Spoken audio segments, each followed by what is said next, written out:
quorum. We have 1, 2, 3, 4, 5. We're all good.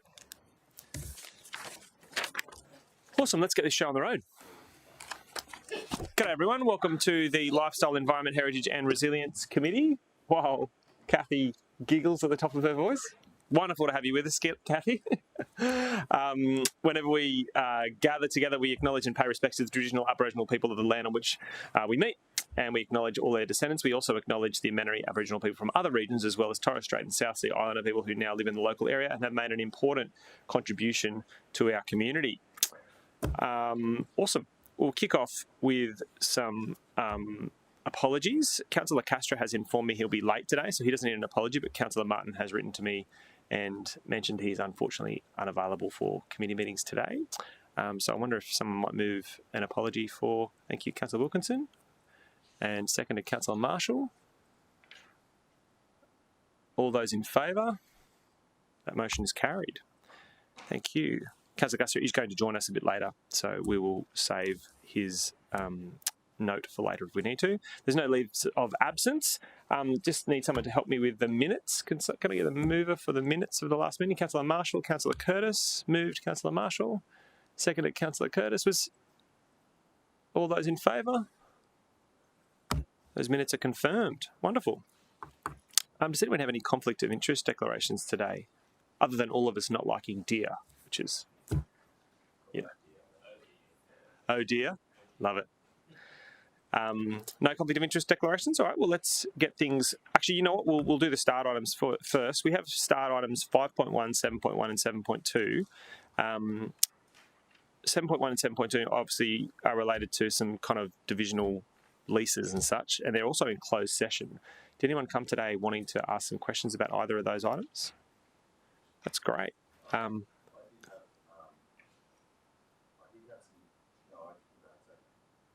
Yeah?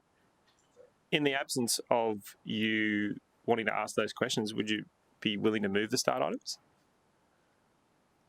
Thank you, Councillor Doran. Councillor Wilkinson seconds that. So we have the start items ready to rock and roll. All those in favour of those recommendations? Those motions are carried.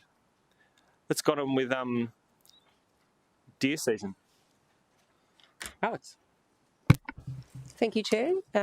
We are presenting you with a report in your papers today regarding the intention to establish a feral deer plan to manage this species as a pest. This was responding to a resolution at a previous committee, and we don't have a presentation for you today, but Hadley Mills and Kathy Baker are here to take any questions you might have in relation to what's been proposed. I've got some questions. Is that okay? Of course. Great. Awesome. So let's kick off. How have we gone from deer not being a problem in the city, which I argued with, to now deer being a problem in the city? Through the chair, thanks for the question. I don't think we've gone from it not being an issue. I think it's just been under-resourced for a period of time, and now we've realised that we need to do something significant, and that's why we brought this paper. It's great. It's awesome. Well, I mean, the recommendations we've talked about, and I note that in the report we talk about some resourcing issues. Do you want to just touch us through, or just take us through page 21 and 22? And it talks about some resources that we need, and you also, just before the meeting, you touched on some adjustments to that. Can we talk about those, please? Everyone who doesn't know, this is Hadley. He heads up all the bad pests. He's like the pest management guy for the city. And vector and biosecurity, that's what it's called. Correct. Great, awesome. Through the chair, thanks for that intro. Appreciate it. Yeah. So yes, we're asking for 3 key resources to come forward. So number one, we're asking to resource a feral deer management plan, and that plan will be a comprehensive plan to bring together all of the stakeholders that would be involved, because obviously feral deer, they don't recognise boundaries, and that's what makes it a really wicked challenge, because essentially deer move freely over property boundaries. So this management plan will bring all that together. It will present a whole lot of control options for us in terms of how we manage feral deer on the Gold Coast, and then it'll also bring together a feral deer management group, potentially in zones across the Gold Coast. So that's the first key thing. That's the feral deer management plan. Second thing is what we want to do at the same time as doing that is basically come up with a comprehensive monitoring program. So that'll be using aerial drones, helicopters, and potentially other means through thermal survey, and that'll give us a baseline every year as to what the numbers are looking like, so what the populations across the Gold Coast are looking like. And so what we're looking to do is basically monitor up to 8,000 hectares across natural areas, and that'll give us a really good indication as to whether our management efforts are working. And then the third thing is what we need to bring all this together is an invasive animal liaison officer, and that person will be responsible for bringing together all those stakeholders, implementing the management plan, and then also doing things like addressing misinformation. We've seen that with the Fire Ant campaign, so we anticipate we may get some of that. However, we'd like to keep it fairly low profile, this plan, and then the advocacy essentially, and then bringing home the management plan, using the management plan to also go out to find external funding like state grants, federal grants and things like that. Yeah, so deer present a risk in suburbs like Merrimack and Gilston and Advancetown and Numinbah and Mount Nathan and Nerang, and then further up north in some of the kind of areas up there. Could you just talk a little bit about just what are the key risks that deer present to our community?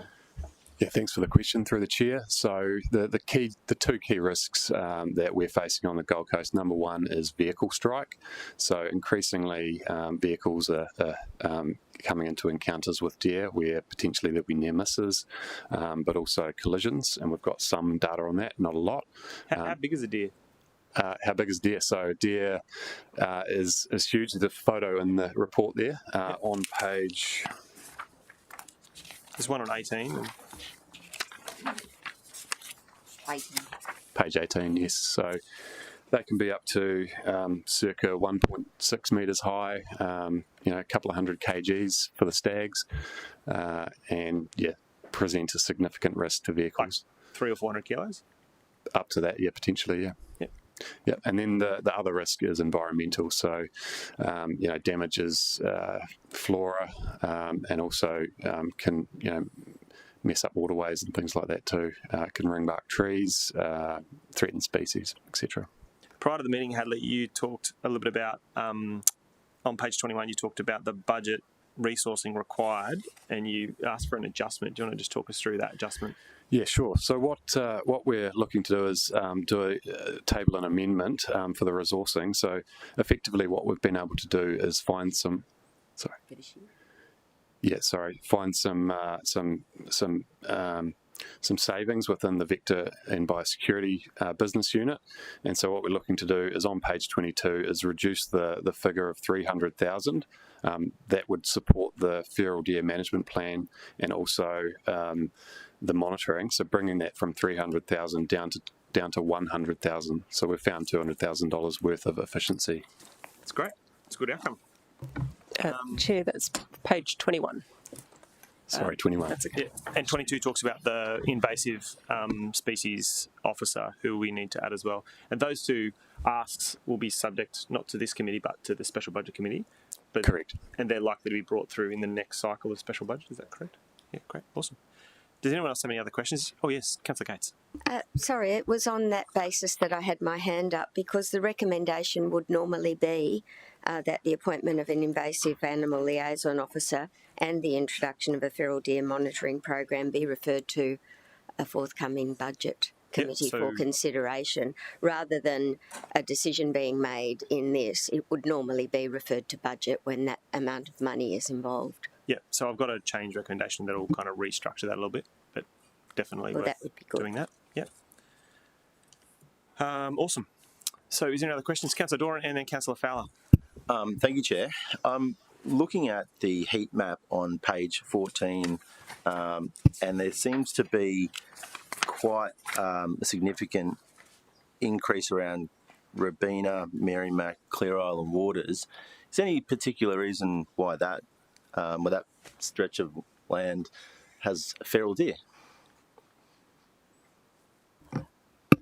Through the chair, it's a fairly open area. It's in the Guangabar floodplain, so like it's Gurungamba.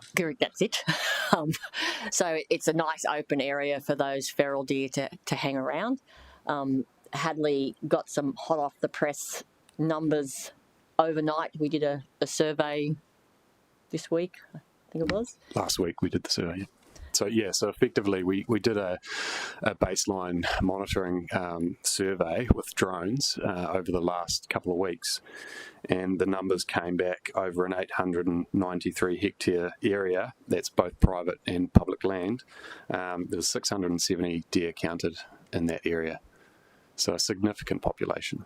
So what the officers haven't said is that there is one particular property holder who has housed deer on their property for some time, and my understanding that's been subject to some development compliance and environmental health engagement. All right. Just one property owner? There was a particular property owner that, yep, but I'm not going to talk about that person, but I'm just saying that there is a private property there that has been known and has been reported in the public domain a number of times. Could I ask another Please couple do. of questions? That heat map I'm referring to looks to be either at the Greenheart project or near the Greenheart project. Am I right? Is that where it is? Correct. It's adjacent to that and that too. Has the city got a plan aside from, or will this plan include how we're going to manage this feral deer problem as Greenheart starts to be developed and we start planting new plants, and how they're not going to be destroyed by these feral deer? Through the chair, correct. The invasive feral deer management plan will explore possible control methods for that area for sure. Chair, just continuing on that, given that there's significant amount of feral deer in the proposed stage 2 of Greenheart, is it also right to assume that there's significant amount of feral deer in the proposed breakwater section just to the west of the rail line to Greenheart?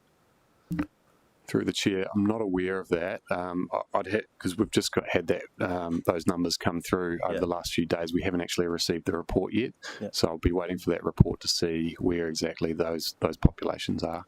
And through the chair, this hotspot is reported vehicle collision information, so it's not based on the survey. It's people actually reporting stuff. So it could be all in that nice green area that's currently surrounding Greenheart at this stage.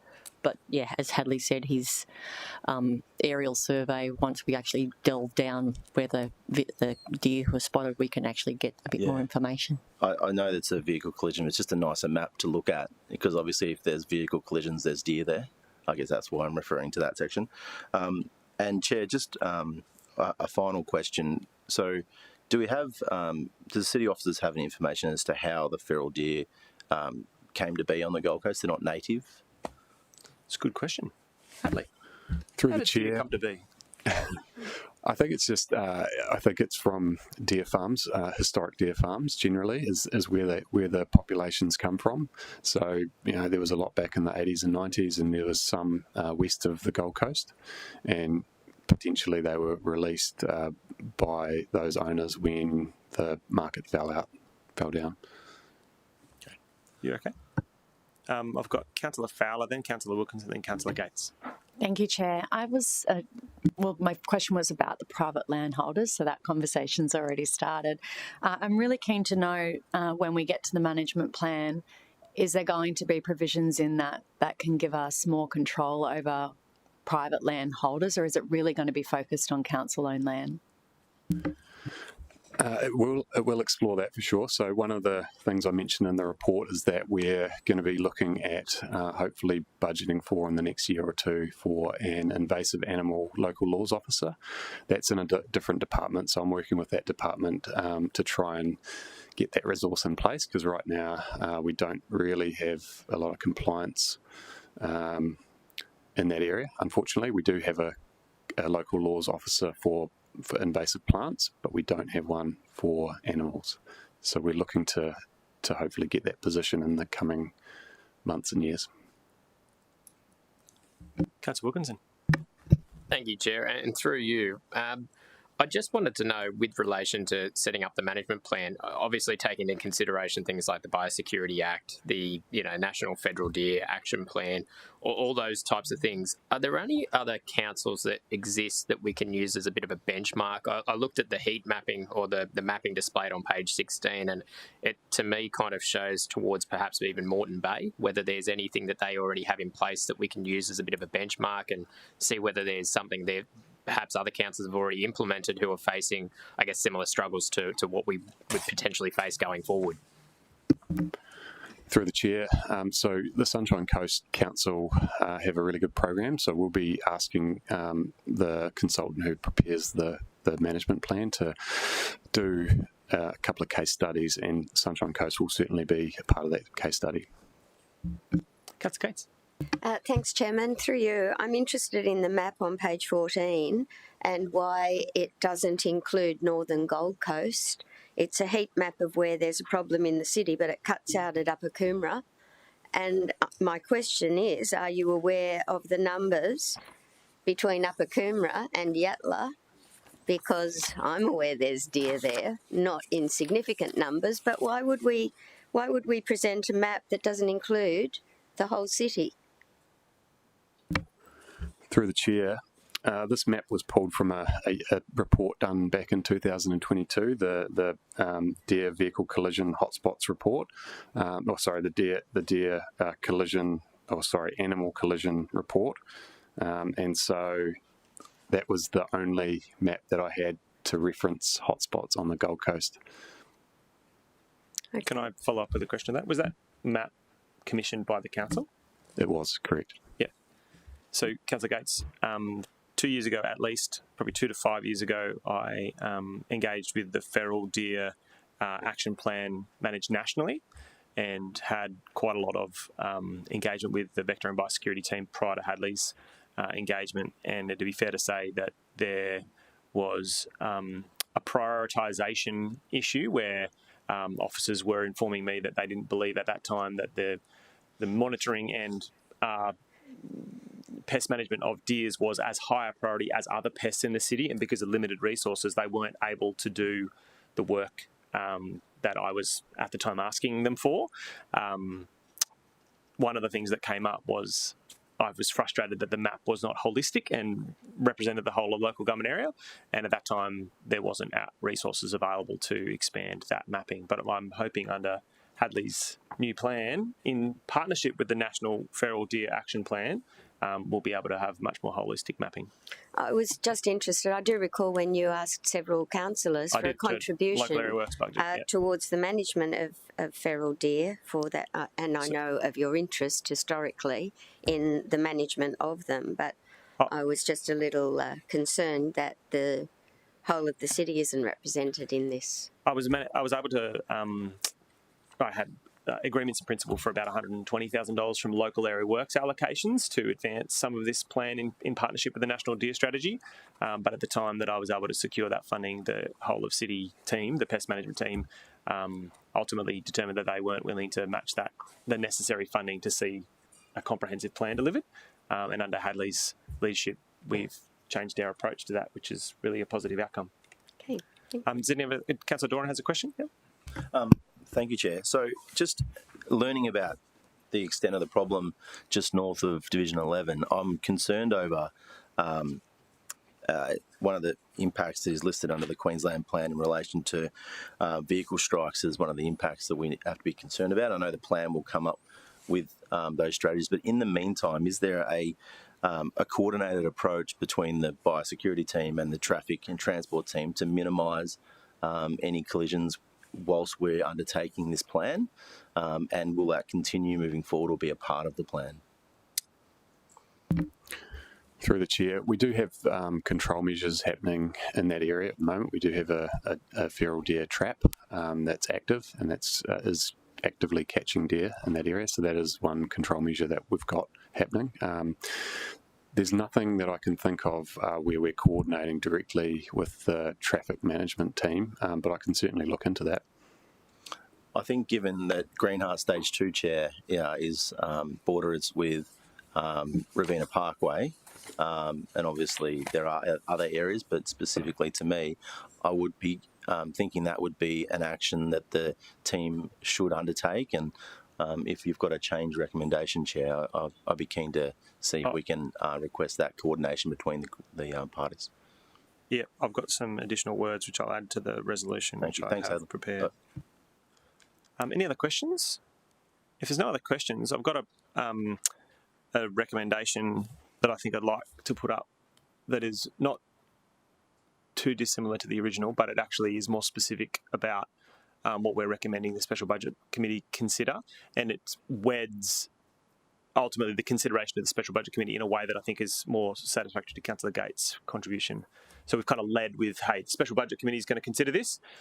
What I do want to make sure we're clear on is that the Vector and Biosecurity team have worked really hard to find $200,000 in savings in their own department currently. So we're not necessarily limited from starting this. We don't have to wait for the Special Budget Committee to resolve this in order to get started. We can get started immediately. So I don't want anyone to think we have to wait for the next Special Budget Committee to get cracking on this very important issue. But I wonder if we could add a 2, so that where it says that the Special Budget Committee, make that a 1. And then the A, B, C say the same, and then underneath C, obviously, you start 2. And that 2 would be that the Vector and Biosecurity team in Vector and Biosecurity team. We also want to keep our biros secure, but it's actually just bio. No one wants to lose a biro. The Vector and Biosecurity team engage with the Traffic and Transport team to coordinate an approach to the risk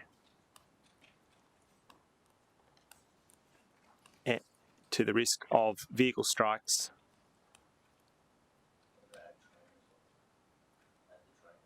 vehicle and train strikes, approach to the risk and approach to it's actually an as opposed to and to the rest of vehicle and train strikes. I probably should put a time framework there. Time frame.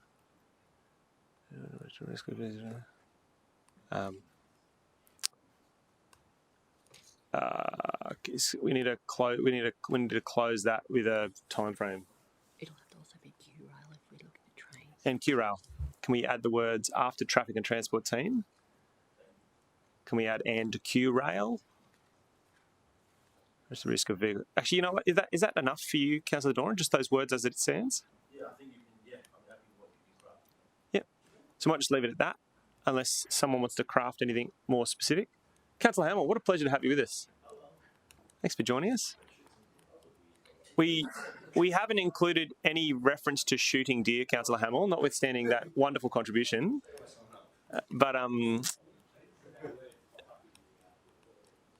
to be frank, the risk of death is actually high enough for us to make sure we take appropriate and reasonable action to reduce the number of deer, and that involves all sorts of approaches, including trapping and other methods. Chair, the report indicated an initial resourcing of $300,000 a year, and I know 210, so just wanted to get a clarity. Correct. So the original resourcing of $300,000 is already funded through $200,000 of savings, and we need an additional 210, 100 to lift that 200 to 300, and 110 for the new invasive officer. So of the total, it ends up being approximately 410, 200 of which is already sourced through savings in the budget, and 210 which will be subject to Special Budget Committee. But the plan process can commence immediately because of those savings that Hadley and Kathy and the team have found. All right, I'm happy to move that. Are you happy to second it, Councillor Doran, with the pieces? There's no doubt that deer is, I'll open debate, there's no doubt that deer have been a problem in our city for some time, and it's wonderful to see under Hadley and Kathy's leadership and a new approach to us addressing the risk of vehicle strikes and environmental damage at the hands of feral deer. I know a lot of people in the community see or hear the word deer and they think Bambi, pretty animals that cause no damage, but they are quite possibly one of the greatest environmental issues in our beautiful hinterland.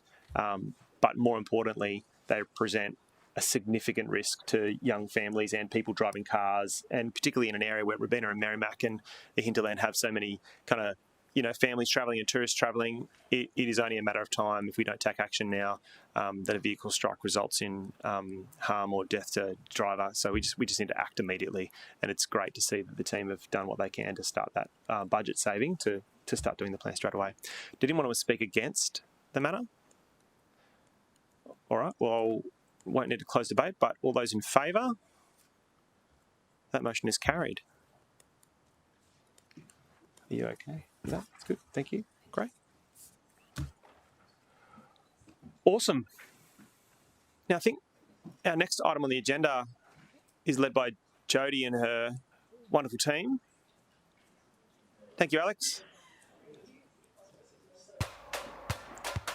This is a little video to get us cracking.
It's very exciting. As much as I'd love to read about or watch the speech that broke the internet, I reckon that the sport and physical health strategy is going to be a great presenter. So Kim is here to give us a bit of an update on this. Thank you, Councillor Tozer, and good morning, councillors. My name is Kim Daniel. I'm Manager of Sport and Recreation, here today to provide you with an update on the sport and physical activity strategy. I've got to get through quite a bit of data, so if you wouldn't mind holding questions till the end, that would be greatly appreciated. Thanks, councillors. What a great week it's been so far. We have had the official opening of the Palm Beach Aquatic and Community Centre. Since Monday, we've already welcomed over 11,000 visitors through the facility, over 11,000. We've got over 2,000 people that have actually already signed up for gym memberships, and we've got so we're exceeding and over 1,100 people already enrolled in Learn to Swim, and we've been open for 4 days. So what a great accomplishment so far, and shows that community was really crying out for that facility. The findings presented today are a culmination of collaborative efforts from multiple city departments, business units and external partners. And I'd just like to thank Ben Foster for being here today. If you have any questions in relation to one of our pillars in particular around Invest, and also Trish Apps is here around our games coordination unit. The strategy, built in consultation with our community, is strengthened by the dedication of numerous Gold Coast organisations, businesses and volunteers who work together to maximise benefits of sport and physical activity within our city.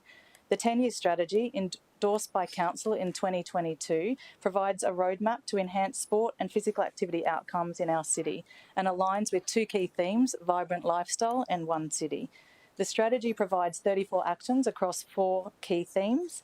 These themes are designed to get more people moving more often, to deliver places and spaces that are inclusive, equitable and accessible, attract and engage high performance sport to our city, and create partnerships and legacy opportunities ahead of the 2032 Olympic and Paralympic Games. Sorry. Our first theme, theme 1, is Go Gold Coasters. This theme's all about getting more people moving more often. We all know the importance of creating an active and healthy community, and over the past 12 months we've seen record enrolment numbers in our city Learn to Swim, tennis, social, basketball, fitness centre enrolments and our active and healthy programs, where we've recorded over 730,000 attendances. Through our partnership with Gold Coast Recreation and Sport, the capacity of our sport and physical activities industry was enhanced through the Active Inclusion Program, which saw 5 organisations receive seed funding from the state to deliver inclusive programs for people with a disability. Our community practice has been established with 31 organisations, and 113 staff have been upskilled in inclusive programming. Close to 600 people currently now every week people with disability currently engage weekly in physical activity through the Gold Coast Recreation and Sports, 200 plus weekly activity sessions that are now available. Last year, we also saw an increase of 29% in our active and healthy program offer, with over 180,000 attendances recorded. Our collaborations with over 100 industry partners have enabled us to deliver over 12,000 sessions, catering to diverse fitness levels and abilities. Our major venues also played host and were activated for regional, state and national sporting competitions. This year, we'll partner with sports clubs to develop a social sport program and work with Queensland Health and the Primary Health Network to enhance our social prescription referral opportunities for people of all abilities. Our second theme is Go Gold Coast. Go Gold Coast provides for places and spaces ensuring they are inclusive, accessible and equitable. In May, we opened Australia's largest asphalt pump track. We closed out more than 60 sports clubs projects, and we witnessed an 11% increase in visitations to our major sporting venues, which are now recording over 4.5 million visitors each year. 138 million was invested into sport and physical activity and recreation infrastructure. Just to give you a rough breakdown, roughly 50 million last financial year on Palm Beach Aquatic Centre, 17 million in projects such as Viney Park, Firth Park, our sports field lighting renewal, to name a few, 14 million in Greenheart last year, 13 million in community lease facility projects, over 5 million on Pizzey Park, 4 million in major venues, and we had just over 20 million in transport projects, which looked at shared pathways, intersection upgrades to allow safe, active travel. The city has also supported clubs in securing over 6.6 million in state and federal grants to enhance our sport club facilities. Those grants are not only last year but carrying forward into this financial year. Moving forward, our key focus is on delivering projects currently underway and developing a sport status assessment to inform future sport planning in our city. This assessment will enable us to identify and address emerging needs, ensuring our infrastructure supports growing participation and diversity in sport. Our third theme, Go Gold Coast, considers our sport tech industry and our sport event attraction. Last financial year, the city generated 300 million in economic benefit from hosting sport, health and wellbeing events and attracting high-performance camps and conferences to the city. Invest Gold Coast has secured the relocation of the Australian Sport Technology Network to the Health and Knowledge Precinct. This move will bring their Queensland office to the Gold Coast, expanding our city's sport tech hub.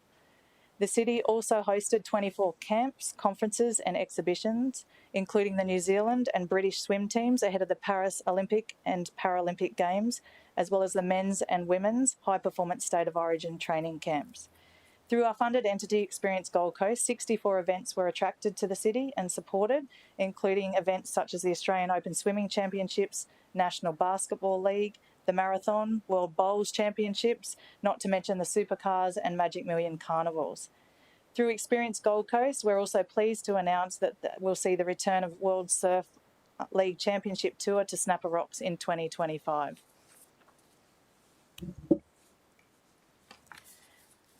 Our final theme is Go Together. Go Together is all about our partnerships and our Games legacy opportunities. Our 2032 Games Coordination Branch supported high-performance training requirements for Oz Cycling and Skate Australia ahead of Paris 24 and are currently working with Paddle Australia to develop a 10-year strategic event plan boosting high-performance opportunities in our city. And also Australian Sports Commission, Queensland Academy of Sport, Oz Cycling and Skate Australia to create an action sports hub in our city. The city has also established partnerships with Gold Coast Recreation and Sport and Paralympics Australia to influence allied health professionals to prescribe sport and physical activity for people with short and long-term disability. Griffith University Partnership also is looking to research and advance opportunities for women with disabilities in sport. Our delegation's recent participation in the Olympic and Paralympic Observer programs yielded valuable insights, strategic partnerships and event opportunities. This advances our legacy framework aspirations, inclusive Gold Coast, solidifying our reputation as the world's favourite training camp, and future Gold Coast, establishing ourselves as an event-ready city, stimulating growth in new sectors. In terms of our priorities moving forward, these are just some of them. As you would appreciate, there's multiple priorities, but we've just put them under some categories. So we're obviously looking at some major facility developments. We have a number of strategic plans that we're looking at, a number of master plans and significant amount of concept plans. And obviously a priority is to review the support for growing participation in female sport. So looking at universal change facilities. In terms of a review, we're proposing to bring forward the mid-year review from 2026-27 to 25-26. That will align with the council plan review that is due to occur next year and also allow for our measures, actions and goals to be further refined. One of the items that we wanted to look at here is, I'll just put this here, as we progress the strategy, we know that some of our measures, goals and actions need modification. An example is our council plan measure, physical activity ranking. You probably all have heard that we're currently sitting equal 7th.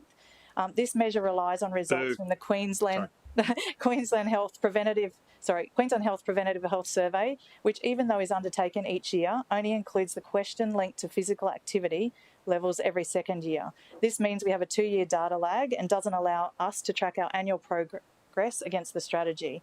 We also know that awareness of benefits of physical activity is not a reliable predictor of physical activity behaviours, with disparity between participation and awareness rates. The recommendation to bring forward the review will ensure our priorities remain relevant and our strategy outcomes are achieved.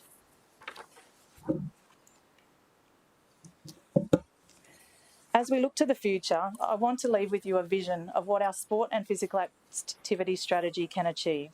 Let me share with you Emily's story. Emily, a 28-year-old mother of 2 from Labrador, was struggling to find time for physical activity after having her children. Her youngest, Jack, aged 6, has cerebral palsy and requires an adaptive sports program. Through partnership with Gold Coast Recreation and Sport, the city's Active and Healthy program, Emily discovered a free outdoor fitness class just a short walk from her home that helped her regain her physical and mental well-being, and an adaptive skate program at Pizzey Park, specifically designed for children with disabilities where Jack could participate and thrive. Emily was amazed by the inclusive program that featured adaptive sports equipment for children with disabilities, trained coaches and volunteers who understood Jack's needs, and a social environment where Jack and his siblings could play together. This was Emily's first step towards a healthier lifestyle. She progressed to competing in the Gold Coast Marathon, rekindling her passion for sport and fitness. Jack's participation in the adaptive sports program gave him confidence, friends, and a sense of belonging. Emily's story exemplifies the impact of our strategy. She's one of thousands of Gold Coast residents we aim to engage in physical activity by 2027. She benefits from hundreds of accessible and inclusive sport and recreation spaces and programs designed to welcome people of all abilities. She's inspired by high-performance sport opportunities emerging on the Gold Coast, fostering a sense of community pride. As Emily's story demonstrates, our strategy is more than just numbers. It's about transforming lives. By investing in sport and physical activity, we are building a healthier, more connected community, creating opportunities for social connection and community engagement, fostering a culture of inclusivity and accessibility, and developing a thriving sports ecosystem that drives economic growth. The strategy's outcome showcases our dedication to our residents' well-being, inspiring Emily, Jack, and countless others to live active, healthy, and fulfilling lives. Thank you. It's good. You can clap if you want, Councillor Curtis. That was close. I felt like clapping. It was pretty exciting. I had a question about Emily and Jack. So Emily obviously takes Jack down to Pizzey. She lives in Labrador. That's hectic. It's quite a long trip. Help me understand whether these adaptive and inclusive options that Jack enjoys at Pizzey can or may be planned for some of the northern suburbs? Yes, thank you. Thank you, Councillor. There's adaptive programs right across our city through Gold Coast Recreation and Sport. They offer a multitude of different programs across the city, which is wonderful for people with all types of disabilities. That's awesome. I probably should have used an example of not Labrador. No, Someone Labrador's good. closer I to don't know. I don't know if she's from Labrador, but I just that idea of them having to travel from Yes. Labrador to Pizzey to take advantage of those Yes. programs seems like one of those things that increases traffic congestion, which Yes. is a topic for another committee, but it's Yes. also one of those things that we want to make sure that Jack's a we're keen across. skate enthusiast. And So- all the skate enthusiasts go to Pizzey. I've heard all about it. But- Councillor Curtis, you have some questions or comments? I was just suggesting if you upgraded the Runaway Bay skate park, that'd be an excellent solution for Jack. That's great. Thank you for that contribution, Councillor Curtis. Does anyone else have any other questions about the sport and physical activity strategy? That's great. Does anyone want to move the recommendation? Councillor Doran likes sport, as is Councillor Marshall. Everyone else is ambivalent. Of course you can. So let's just double check we've got all the words yet. So the motion you currently have appears to be on 2 pages. Is there a way we could put it all on the 1 page? Great. Councillor Doran, you get to move it, and Councillor Marshall second it. Councillor Doran, would you like to open debate? Councillor Doran? Sorry, Councillor Doran. Yes, Councillor please. Marshall seconded. You get to open debate. Thank you, Chair. So thank you, Kim. I think the lack of questions shows how supportive I expect the committee to be. I wanted to, Chair, just touch on why I wanted to move this one from a very personal perspective. We've had a few votes on sport in the short time we've been in council, but community sporting facilities, they play a major role in the fabric of a city. From a personal perspective, my life would have been a hell of a lot different had there not been some forward thinking and investment in a community facility at Robina called Bill Pippin Oval, which was an elite cricket facility. Without that, I wouldn't have been in the Queensland Academy of Sport. I wouldn't have been a graduate of the Australian Institute of Sport, and I certainly wouldn't have played for Queensland. And I'm one of only a few, but many who have dreamt of that in local sporting fields. And I think that as long as the city, as we prepare for the Olympics, but as long as the city continues this investment in community facilities and junior facilities, we will always be a city that then can look after our elite sport. I think that as long as we keep a focus on the junior and the community facilities, I think we're in a good space. And from reading this report, I know that we are. Sport often provides encouragement to be active and healthy, which is part of our city plan. But it also provides a chance for social connection, opportunities for youngsters to chase a dream, whether it be in a pool or on a court or in a cricket field. And I think the council is doing an excellent job in making sure we've got the facilities available for all Gold Coasters to get out and about into our community. So I thank you. That's great. Don't expect anyone wants to speak against sport, but I would love everyone to, if they want to make a contribution, to be able to. So, Councillor Marshall, please. Yeah, look, I just want to thank the guys for the report too. I'll probably echo a little bit of Dan's, sentiments. I grew up in sport. That's kind of my wheelhouse. But I love the fact that we're talking about disability sport as well. I'm a big advocate. You can't be what you can't see. And so, the skateboarding example, there's a picture of it in here with the frame where people are able to, skateboard that never had an opportunity. I think is a really, really important, special thing. Obviously, with the games coming, 8 years away, our push is to try and get a Paralympic, movement happening down here, para sport, but we need to probably start now and demonstrate that. So I think it's fantastic what you're doing in the sporting world, but also in the inclusive sporting world. I also think that this is what brings a community together, certainly in our area, our sporting clubs, our surf clubs, they're like your community. And if there's a way to access all those pieces of equipment, then we all come together as a community. I do always say that kids in sport aren't kids in court, and so giving kids an opportunity. That's a great line there, Councillor Marshall. Yeah, giving kids an opportunity, but to have goals, set goals, work towards something, keeps them on the straight and narrow. Parents know where they are, so I applaud you. I think it's fantastic. It's great, Councillor Wilkinson. Thank you, Chair, and I'll keep my comments brief, but certainly want to echo that of my other councillors that have already spoken. I think there is a big call for that Paralympics, as Councillor Marshall has touched on, and I've been fortunate enough to have 2 Paralympians come home to the beautiful part of Arundel that I live in. So special shout out to Ella Sabblejack and, of course, Maddie McTiernan. Both did exceptionally well overseas, and congratulate them on that. To echo what they've already said, my colleagues as well, I grew up playing football, as in soccer, not the rugby. I'm not big enough for that. But certainly it was something that gave me the opportunity to actually get that social inclusivity and cohesion with my local community. And I certainly want to see that presented to all Gold Coasters, whatever walk of life they choose to go down. So certainly welcome this. I'd also welcome, the addition in this year's budget towards things like the female facilities program. I think that was a great investment from the city, and I look forward to supporting other good investments like that as we move forward.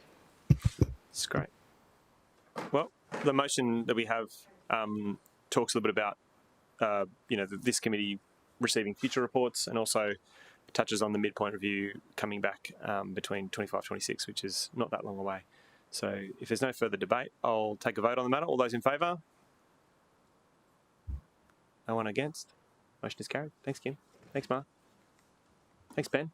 No one even asked you about any money stuff. It's great. Well played. We'll save it for the committee later on this afternoon. We've now got a presentation that relates to the Community Services and Facilities Review, which is quite a large beast, and Melinda has brought a number of consultants here to answer additional questions if we end up needing it. But it's important to remember today there are 3 parts to this process. One is the model, one is the framework, one is the plan, and this is the model, which is the first step. So I'll hand over to Jody and Melinda to introduce it.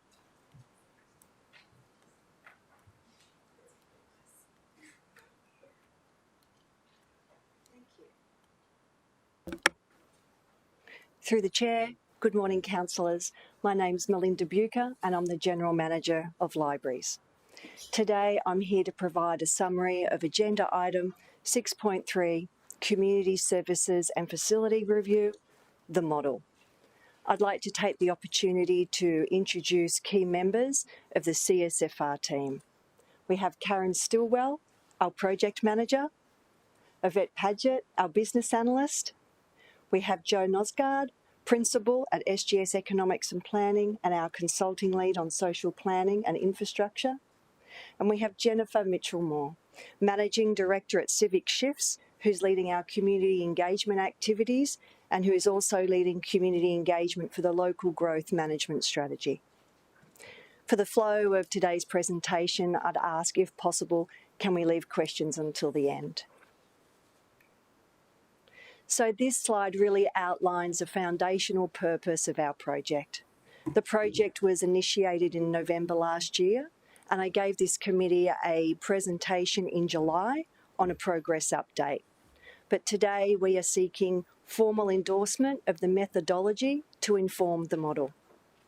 The model represents a strategic framework that aligns with citywide customer needs, addressing both current demands and anticipating future requirements. It really embodies a long-term vision, designed to be both resilient and adaptable, and ensuring it can evolve alongside the shifting priorities and emerging trends of our community. As mentioned, the project has 4 phases, and today we're here to address Phase 1, the model, and its focus is on establishing the methodology to be applied to the model.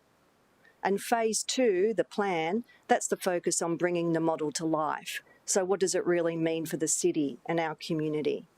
Phase 3 is the prioritisation, and Phase 4 is to ensure we have ongoing and periodic review. Extensive efforts have led us to today's recommendation, and one of those efforts includes comprehensive internal consultation within Council. So we've included collaboration with service and asset owners, subject matter experts, master planning teams and strategic project managers that are managing the city plan and the Olympics and the Paralympic teams. Councillors have also been engaged throughout this process with offers of regular updates on progress. As you're aware, the scope of this project is wide. It's the analysis of all community services and facilities. And additionally, we are needing to integrate findings from parallel initiatives that fall outside the direct scope of this project. So although we are not managing master planning activities, for example, the officers that spearhead those initiatives are actively participating as subject matter experts in our workshops. So this ensures that the collaboration is there and that we can align our current and future strategies and our thinking and our findings. So that's just to get a bit of a summarisation of where we are. And now to the actual model itself. So we often refer to it as the CSFR model and sometimes just as the model. And we're seeking your support for this proposed model. And I'd just like to take a bit of time to outline the approach that the project has undertaken in developing the recommended model. So with such a wide scope, we undertook a three-prong approach in performing our analysis. So we had discrete areas focused on understanding our community, understanding our infrastructure, and applying applicable benchmarks. In terms of understanding our community, as you know, we undertook population and demographic analysis. You'll remember potentially from the July presentation how I outlined the projected 2041 population growth. The projection forecasts that by 2041 the city may surpass the 1 million population mark, depending on factors including migration trends and economic development. These graphs are also included in your agenda item. And as you can see from this graph, the most significant areas of growth are expected to occur in Divisions 3, 6 and 10, with medium growth in Divisions 1 and 7. These projections really underscore the need for strategic planning to accommodate the anticipated population shifts, but also to ensure that the infrastructure and the services are tailored to meet what the future needs are going to be from this population growth.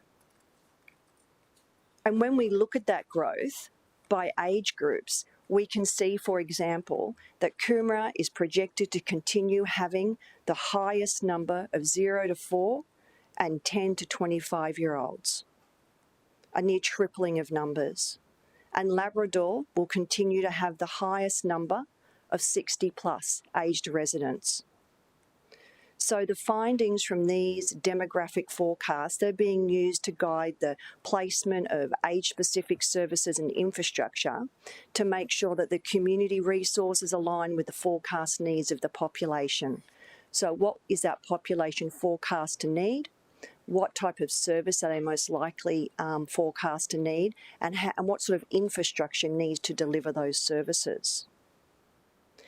As presented to you in the July presentation, and again today in your agenda item, the project also looked at the CEFA index scoring. So CEFA utilises the 2021 census data, and that includes the income, education, employment, occupation, housing and family structures, and it summarises a socio-economic characteristic of various areas. So once that's completed, it's assigned a CEFA index score, and that indicates an area's relative advantage or disadvantage when compared to another area. And you'll see there that areas are colour-coded, with brown representing the most disadvantaged and green indicating the least disadvantaged. I mean, the key insights are that vulnerability across our city varies significantly, and that the northern region and areas around Southport are identified as experiencing, the highest levels of social economic disadvantage. Population projections, of course, have long informed the city's planning and many other strategic projects. And there are many planning initiatives occurring across the city. And we have needed to incorporate all of these other projects to assist our understanding of planned infrastructure, and we've also undertaken a review of all of the current community facility assets, of which there are over 300. And that was to inform our understanding of the city's infrastructure. There's also numerous benchmarks that guide community infrastructure planning. You may be aware of the city's desired standards of service, and they guide community infrastructure planning and sizing and development requirements. And there are also best practice guides for social infrastructure, and one such as the Queensland Best Practice Guide for Social Infrastructure, which we also took into consideration when identifying and applying applicable benchmarks. When we turn to understanding our community and what they may need over the next 20 years, the project undertook community engagement activities. And we connected with over 1,200 community members and 98 community leaseholders through surveys and workshops. And we asked these groups questions like, what services do you use now? Do those services meet your needs? Are there gaps or improvements? What is your customer experience like? And what might your future needs be? As part of that process, we created 5 high-level service categories from the long list of community services that the city provides and our community leaseholders provide. And from those categories, the survey respondents, they were asked to choose what services do they most often utilise. And in your agenda item and on this slide indicates some of those services that are most often utilised by that survey group. And when we ask the community group, are their current needs being met, you will see here that the majority indicated that they agree to strongly agree that our services meet their needs. And when we ask them what gaps or improvements would they like to see, they have asked for more outdoor activities. They have requested longer opening hours for service delivery. And they've also asked for more targeted services for migrants, seniors, and youth. Once we'd analysed the community demographic data and our asset data and applicable benchmarks, we then turned to reviewing the infrastructure and the operating models that can be used to offer community services. And when we consider infrastructure models, we consider the facility type and its location. And we categorise the infrastructure model into 3. So the local decentralised model, that offers specialised services from a standalone facility at a single location. And that represents about 80% of the way we currently deliver our services. The co-located model, that offers multiple specialised services from multiple standalone facilities at the one location. Sometimes, in a few instances, under the one roof. And that represents about 20% of how we offer services. The hub model, it says that it offers multiple specialised services, all within the same facility at the one location. And none of our services are currently offered this way. And when we think about operating models, we think about that in terms of how does the city deliver those services. So as most of our specialised services are offered via the local decentralised or that co-located model, they're all offered by specialised staff using specific processes and procedures and systems and their own meeting rooms and their own spaces. The integrated operating model that can be used in a hub type of infrastructure model offers all services by multi-skilled staff, where they get to share process, procedure, rooms, spaces, systems, where those services complement each other and where it makes sense to do so. But when we consider all of this about the different types of infrastructure models and the different types of operating models, the type of infrastructure that we have right now, and the sort of planning that the city's been conducting, and we think about the population now and where the population is forecast to grow and the age demographics, we've determined that just using one single approach isn't going to be the best way of providing services to the community. We believe a blended approach is needed, a blended approach that uses the best bits of everything, called the integrated community hub and spoke model. This approach can incorporate the city's existing portfolio of standalone facilities. It absolutely recognises the value that they offer, but it also recognising that local facilities alone won't be able to meet all of our future needs of the city and the population growth. It can enable efficiencies by sharing systems and resources through service integration, where it's complementary and it would make sense to do so, and it doesn't require hubs to be built everywhere.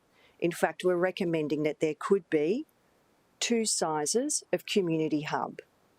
The largest would be called a regional hub, and they would offer the greatest number of specialised services, which could be strategically located in major urban and town centre areas where the population is most dense and where they are most convenient to the highest number of residents in the surrounding community. They could then be complemented by smaller, district-size hubs that offer a reduced number of community activities and services with specialised services and spaces and equipment tailored to the current and projected needs of the community. And they could then be complemented by local facilities, and those local facilities could fill the gaps in between the hubs. And the data absolutely supports a blended approach would be the best approach to meet the current and future demands of the city.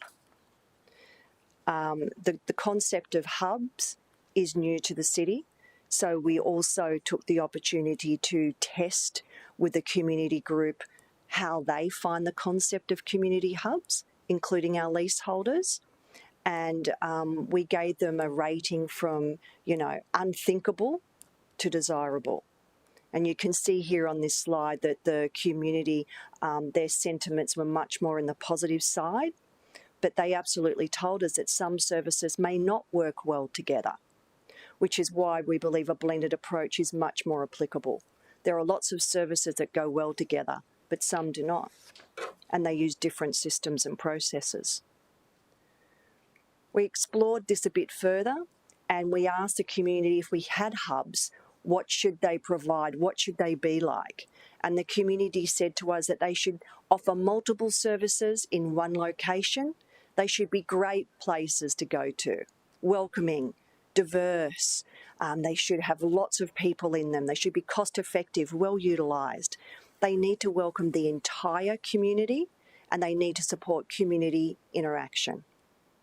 A comprehensive engagement report is still being developed right now because our engagement activities are still in progress, but these are the early insights from the community engagement that we've undertaken. Based on the evidence as per your agenda item, we're recommending endorsement of the community hub and spoke model. And the next steps for this project will involve a councillor workshop on Monday, where we're looking at the preliminary findings of applying the model. What would it look like for the city and the community? What would it mean? And that concludes my brief summarisation of your agenda item. Well done. I welcome any questions. Do we have any questions? Thank you. Councillor Gates.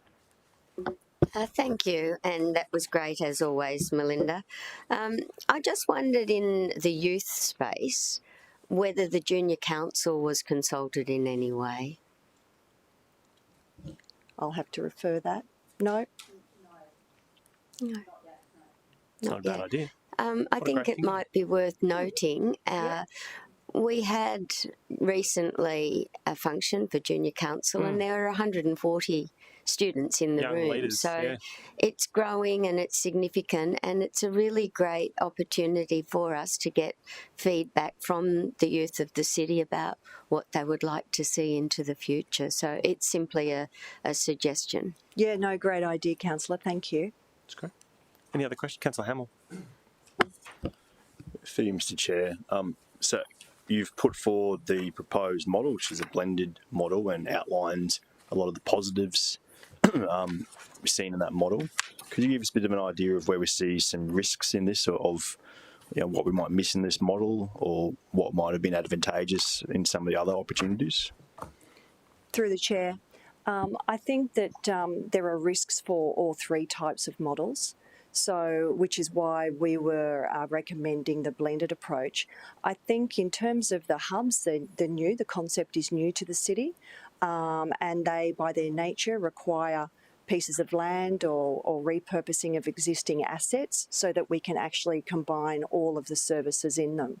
So I think it's an element of making sure that all of the planning within the city is coming together so that all requirements can be best met in what's the most appropriate facility type for that community group. So I think though that's the same, that's really the same issue for just using local facilities. It is finding enough available space to build a whole lot of local facilities. Please. So you mentioned in there about benchmarking, and some of that benchmarking is against other local governments. This kind of blended model, or more towards a hub blended model, is that done anywhere else in a Queensland local government, or is that something we're seeing in other jurisdictions? Through the chair, thanks, Councillor. I might just invite Joe up, who's our expert in this area. Welcome, Joe. Through you, Chair. We're seeing more and more of the hub model coming around in terms of how people are delivering services and infrastructure, largely because in areas that are becoming more densified, so they're needing more services in one location, and a hub model is a really great way to do that. Areas which are probably leading this is in probably Victoria and New South Wales. We're seeing more and more of this coming into Queensland, but for Gold Coast, this would be a leading way in terms of how Gold Coast would deliver facilities into the future, but others are doing it. Can I ask a follow-up question while Councillor Hamill's kind of on this line? I'm trying to just comprehend what a hub might look like. Yep. So is there anything that currently exists in the city that is what would practically be a hub? Is Pizzey Park a hub? Yeah, I'm through you, Chair. So you have elements of hubs in the city at the moment. Right. So things like elements of Robina would be type of a hub, where you've got a library and performing arts and a community centre next to it. A hub really brings those into one facility, but then they integrate from a service model as well. So instead of having a library and performing arts which are separate, they're run by separate teams, they might integrate. So whether or not they share the spaces with each other, Yeah. a community member walks common in. booking, Correct. Common booking Yeah, agent. so a community member walks in and they might go to the library at the start and go, oh, there's an art program happening over here, I might have a look at what this is. So they work as a one-stop shop. So you can kind of talk to the librarian about the art thing rather than having to go to the community centre person. Yeah, to do it. yeah.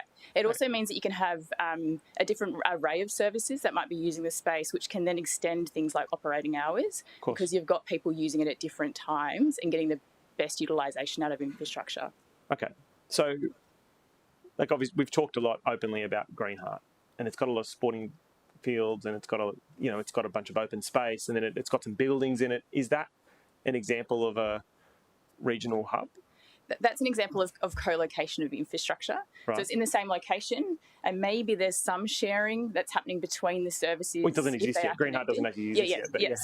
But So in terms of the master plan, how that's been built, so there's different assets that are going to be located on that site, and there could be some sharing opportunities between them, but they're not integrated in a sense where you go there and you've got an array of different kind of components of it.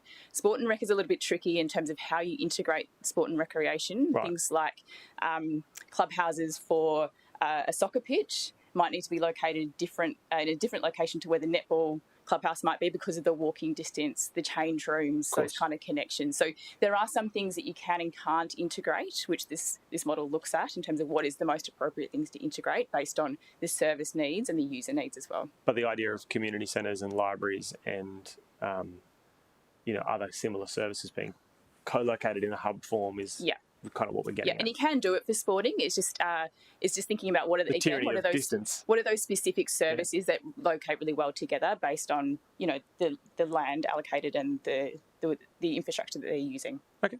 Sorry, so I've interrupted your questions, Councillor Hamilton and Councillor Curse. So my last one for now, Mr. Chair.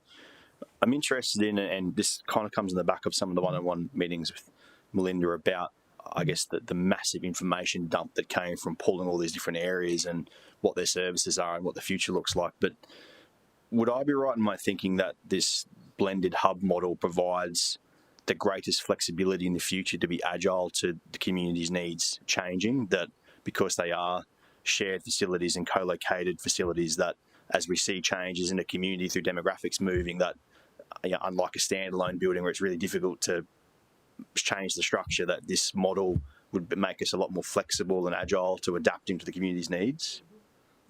Yeah, so through you, Chair, that's exactly the premise behind it. So in these types of facilities, there's things like movable walls. So, you might have a large 200-seater kind of room that might be used for either performance, or it could be used for large kind of conference type meetings, whatever it might be. And in that, there might be operable walls. You can split that room into two kind of 100-seater rooms or other kind of uses. So then you might have an arts program running on one side, you might have a seniors group meeting on the other side, however it might work. And that can change as the community needs change over time, over the next kind of 20 years. I mean, these assets sit around for about 50 years, if not more, so we need to make sure that they can be as flexible as possible to meet the changing community needs. From a personal experience, having Zumba on at the same time as the kids class is very loud in my office, at Mudgeeraba. Just maybe not always the best mix. I said Councillor Curtis was next and then Councillor Gates. Thank you. Through you, Chair. So quite an intentional outcome, and in some ways desirable, is that this model will leave some of our existing standalone and outlying facilities vulnerable for resumption into a bigger hub. But you did mention that it is blended, so there will be the retention of some of these local facilities. What sort of metrics or framework will we be using to decide which one of those we're going to retain, or which ones are suitable for keeping? I reckon that question, do you want to answer that, Joe, or do you want to go Melinda? I reckon that'd be a Melinda or Jody job. Go on, Jody, do you want me to? So through the chair, so we're going to be discussing that on Monday when we have our workshop, but it's really all about what is the projected population. So where are their needs? So where are their needs now and where they are projected to be? What are those service types that are going to be needed by that population and the age groups? What other planning is occurring in the city that has already identified needs? And then based on all of that, we will be recommending that there is a three-stage horizon, and there is because it's a 20-year vision, so some of these things are going to take a long time to get there, and through the councillors will be recommending what those horizons look like. Can I ask a follow-up?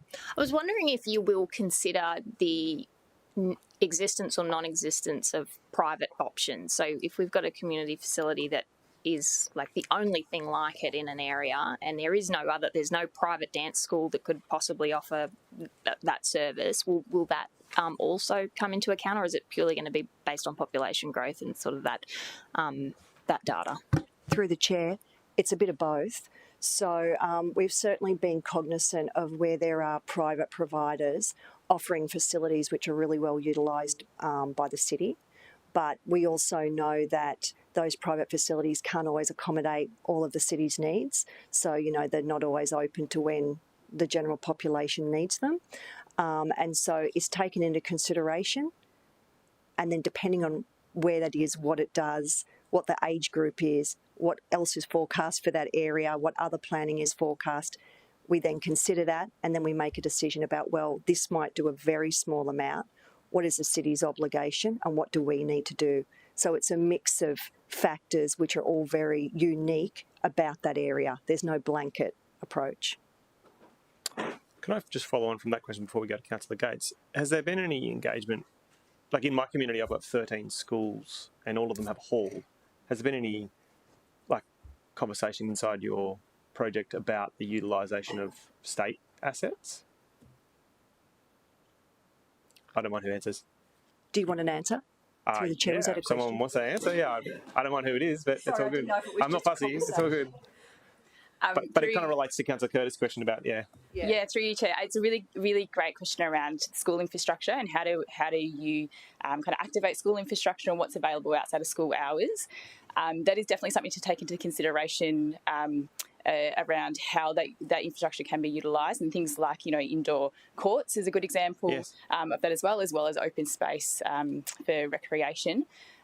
There's a bit of a give and take with schools. Outside of hours, it can be used, but it can also be constrained as well. So it's not the primary use of, yes, you've got a hall in there, so therefore it can take the need. It's thinking about how might you be able to access that to supplement the other needs across the city or that catchment area. So it's not the starting point, but it's definitely part of the conversation. Yep, cool, thank you. I had Councillor Gates and then Councillor Wilkinson. Thanks, Chair. I've got a couple of things just in response to that one. I've been here long enough to know that the council contributed to the construction of the Upper Coomera State College. Yeah, and William Duncan State School Hall as well, yeah. And then for a period of time we popped a library in there because there was no library service north of the Coomera River. But there was a great reluctance from community to enter the school grounds. Yes. So it is something that I think we've struggled with over time, and I just wanted to mention that for any future investigations that might be undertaken. But on page 90, where we talk about standalone, co-located and integrated hubs, and it's suggested we have no integrated hub, we do have a small one at Upper Coomera. And I wondered, has that been considered as part of this, because it co-locates a swimming pool, a library, an office for the councillor. It has a large room with movable walls, and it also had an area set aside for youth in the early stages, and the federal government made a contribution, I think, of $2,000, and we bought some... Gosh, that's not very much, is it? It wasn't very much at all. Terrible. But we bought some equipment so that young people in the area could go to that room and make recordings and play music. It was a soundproof room, but that quickly got snaffled by Helensvale, and that equipment, I think you'll find, is still at Helens. Yes, snaffled, absolutely snaffled. And it went to Helensvale, but there's an art room there as well. So, and community services co-located and council services co-located on the site. So although it's probably a much smaller scale than what's being anticipated at the moment, it's an incredibly popular centre, and the model works incredibly well. So I hope that there's a good look at that before the designs are taken on the next one, because there is some space there that is not probably utilised to the greatest benefit, because it's a really large lobby area that is used infrequently and might be better placed being a room or, I'm not an architect clearly, but maybe that can be taken into consideration as well in the design of future hubs. Absolutely, Councillor. Duly noted, yeah. No other questions?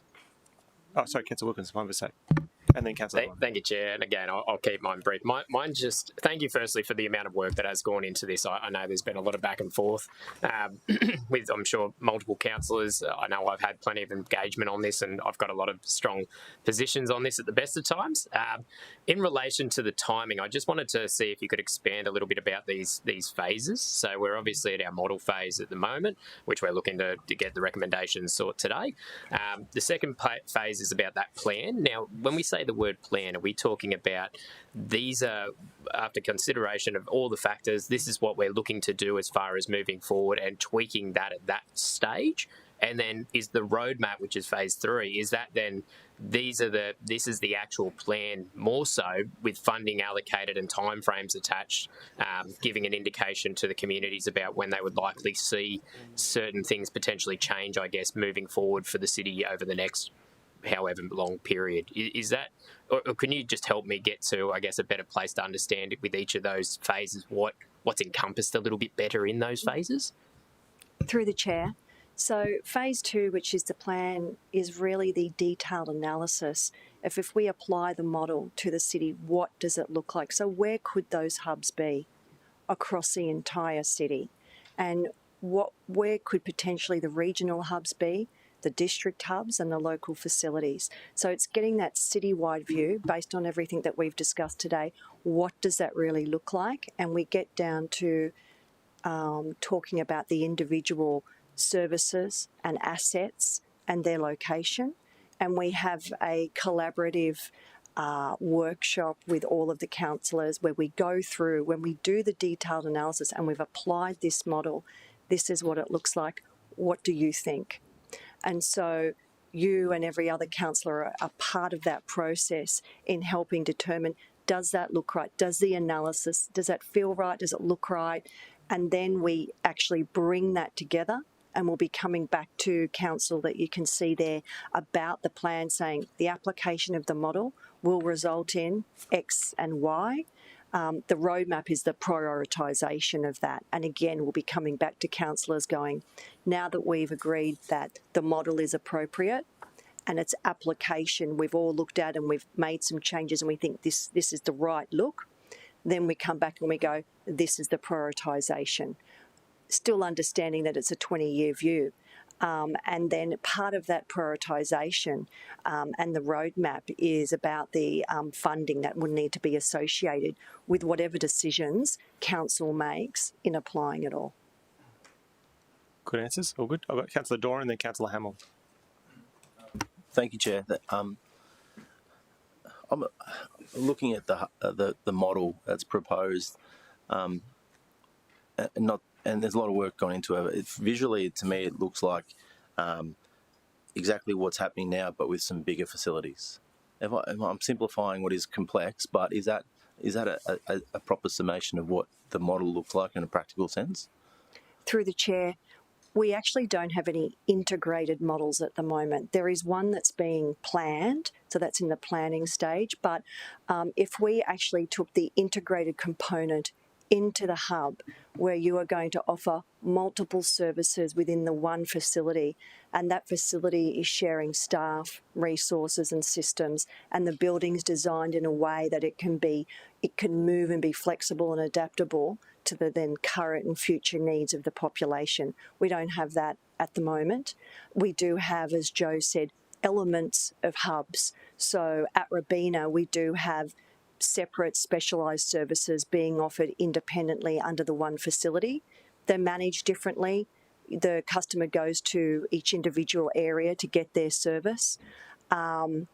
Will that area be enough to accommodate the future population growth and what may be needed? No, we don't believe it will be. We actually believe there needs to be more investment there based on the population growth. So it's a mixture.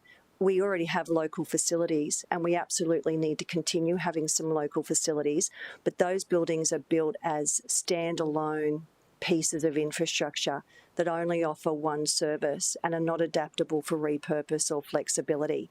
But there is a lot of them. So it's about where we can, reusing them for some purposes where it's, you know, the service fits neatly in there, but it's much more of a hub style that is integrated in both the terms of the service and also the operating underneath it on how we, the officers, offer that service to the community. That was actually a really important bit when I was trying to grapple with it. Like I was at a lot of presentations as the chair of this committee and I was thinking a lot about it being about the buildings and facilities, but it's actually about the humans and the service they provide. So the idea that a librarian can, you know, book a room and get a book out and maybe pay rates, maybe do a number of things. So it's almost like a versatility of the humans inside the building rather than the co-location of the buildings. and once I started thinking about that, I thought, I can't get how this kind of works now. We're trying to actually upskill a bunch of our team to be able to do multiple things in one location, as opposed to just simply building a big building where we put all the stuff and we still operate autonomously within that building. Yeah, Sorry to answer your question, but that, to me, that was the biggest change in my head when I started thinking about it like the humans instead of the buildings that helped me. But sorry to interrupt. So the infrastructure side of it, though, is where I'm questioning. Will there need to be, if you mentioned in the presentation, Linda, that it'll be the regional ones, the big ones, will be in the most urban and dense locations. So based on the statistics here, notwithstanding Division 3, there's going to be a growth in density around our already established coastal suburbs. I'm trying to get a visual guide as to what a new regional hub would look like in Division 10 from an infrastructure standpoint, in somewhere where there's not an abundance of land to acquire within a subdivision to be able to build. So I'm trying to get a visual guide as to what this hub and spoke would look like. And coming back to my original question, because I didn't quite, you answered a lot of it, but the first bit was the district centres remain, the local centres remain subject to a review of their effectiveness. But so this is essentially bolting on a new hub, regional hub, to coalesce a bunch of services, and that's where I'm struggling to get it to understand what the practical implementation of this model would be. Yeah, and I think that'll be much easier through the chair, I think that'll be much easier to see at the councillor workshop on Monday, where we've got those visual graphic representations available.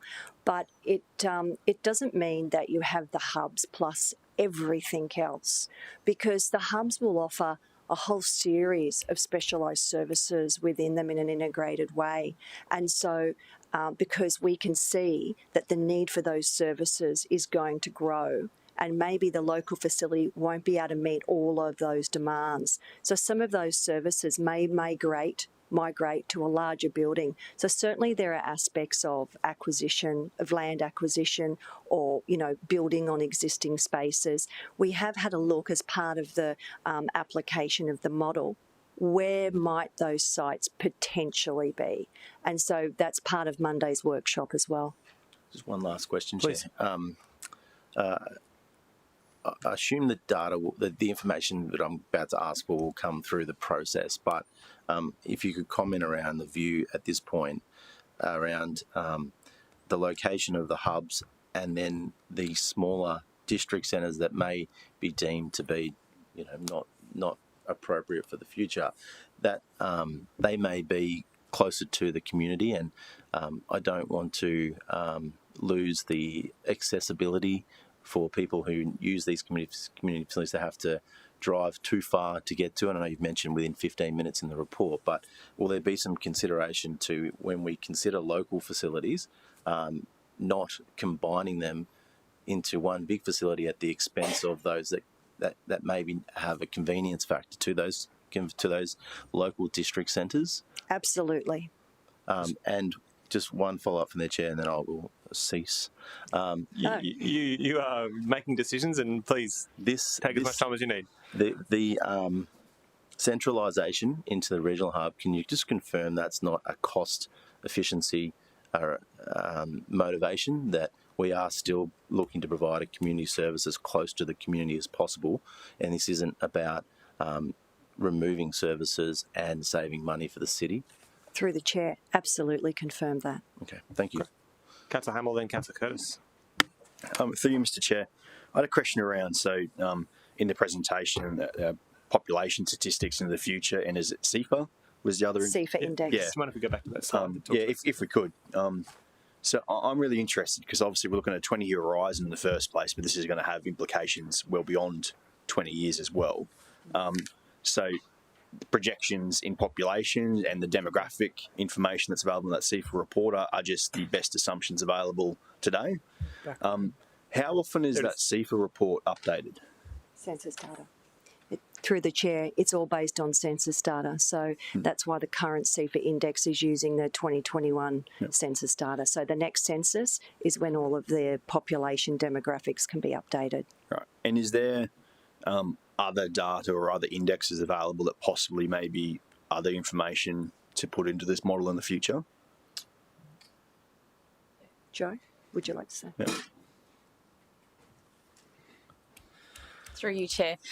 From a vulnerability perspective, in terms of data, there is things that you can kind of track over time in terms of different indicators, which you may already be tracking as a council already through other plans and strategies. So thinking around, the different areas that might be more vulnerable today and thinking about how they might be tracking into the future. So yeah, there's lots of different indicators you can use between census time just to understand that. Yeah. Like other data that they use things like the mortgage stress data, which comes through the financial institutions. And so I think, Mr. Chair, understanding some of those other data streams and knowing that if we endorse this model and move forward, we're kind of starting from a baseline of the last census stuff and then what the baseline of those other data streams are, because for future councils, if this model is adopted, those population projections and demographic projections will move around a little bit. They're not going to be perfect to the number, but they're going to be very important in informing exactly what services we're planning for in 10 years' time in a suburb or location. So understanding what those other streams are and if there's other ones that might be out there in the future to add into it to make sure we have the best data available to make the decision with. Awesome. I'd say, through the chair, that's also why we've built in the review phase into the model, identifying that we always need to keep on checking the projected data and the projected to that point in time, were those targets reached or were those indicators met? So that absolutely it needs to be live and it needs to be flexible and adaptable so we can keep on manipulating the model based on what the data is telling us. Yeah. I think, Mr. Chair, that's really interesting because to your point about it's about the human side of things. Yeah. It's not just about manipulating the buildings, but for us to be able to look 5 or 10 years ahead and go, we need to be training up people and training up specialists in these areas with those services. It's about that side of it as well. Really interesting. Yeah, through the chair, it's about the technology too. So it's about systems. Yeah. Councillor Curtis. Thanks, Chair. And so you and I attended the Community Lease Framework Workshop yesterday. So I'm just interested how, so for some of these examples where we might see the loss or resumption of a local facility, is there opportunity for them to become a leased asset to a community group, or is what I'm proposing just cost shifting and it's not an ideal outcome? Through the chair, yeah, that's exactly right. So there'll be opportunities for other community groups, other leaseholders. Again, it's no blanket one approach because you need to really look at what's happening in that particular area. What does, if you apply the model, what does the model say? What does that mean for the existing facilities? And then what opportunities does that open up? So it's not just about divestment, it's about actually if this group moves there, this facility can then be used to meet these other community group needs just here. So that's all part of that thinking and that mix and that opportunity. That's great. If there's no more questions, we might just bring up the resolution, which I can move. Does anyone want to second it? Oh, we don't want it lapsed. Okay, thank you, Councillor Wilkinson. Seconded by Councillor Wilkinson. And now that we've reached the end of the questions, I'll just open debate. Look, I think there's a piece, the piece that we're talking about here is this idea of an ideological wedding of these services being delivered where the population growth is greatest. And it'd be fair to say, even just in the 12 years that I've served, prior to that time, it appeared, at least to some extent, that the competitive tension between divisions sometimes determined the outcomes of where, the services were provided. And what I've loved about this process is we've started to really drill down on the data and talk about where the advantage and disadvantage is and where the population growth is, and letting that inform our decision making more so necessarily than competitive tension between divisional councillors and things like that. So I think that's a really important thing to be thinking about. We are trying to make sure that we're making decisions based on data as opposed to how good at debaters we are or how good we are at influencing the outcome, which I'm oversimplifying for effect, but I think that's a really important value proposition of this. I think the work that Melinda has done has been quite substantial to now. Thank you for the work that you've done so far. And I also think that the majority of work that we are going to do on this is going to come in those action plans and the workshops on Monday. But ideologically, I'm really supportive of what we're trying to do here, and I hope that councillors will support us today. Councillor Castro, it is great to have you with us. We've basically solved most of the problems of the city while you've been gone, but you'll be here for the vote, which is great. I did that to make sure that you could do things. Of course. So I'm very proud of you all. It's very good. It's good. I appreciated the training exercise of being here. It's so good. It's great. It's really about succession planning. I love it. That's great. Councillor Wilkinson seconded the motion. Did anyone else want to make a contribution? Councillor Hamill. Through Chair, just one quickly, and I had some feedback from some of the groups that were part of the engagement process, and just to pass on that, for those groups to then reach out to me and say how brilliant it was, is a bit of a rare occurrence. So sports clubs, leaseholders, different groups, like there was a wide range from across my community that were engaged with, and for several of them to take the proactive step of reaching out to me and say how brilliant it was, how they really felt like it was very genuine, upfront engagement, and it was really casting an eye to the future. That was incredibly positive as a divisional councillor to get back, and gives me a lot of confidence in what I'm seeing put forward in this report, that it is really based on what the community needs are now and what the community thinks the needs will be in the future. And just to echo your thoughts that, when we flipped the organisation on its head with the restructure and were promised that we were going to take a different approach on some of the maturity of planning around these things, I think this is one of the best pieces of work so far to come back through a committee showing the path we're on with some of this, and it's really exciting. It's great. Awesome. I know anyone else was, no one else wants to speak. We're going to take the vote. All those in favour? Councillor Castro, it's so great to have you with us. That motion is carried. Did anyone come prepared for general business today? No? I'll declare the meeting closed at 10:39. Thank you. And thank you to my team. Thank you for coming, and thank you, Melinda. Thanks, Jodie.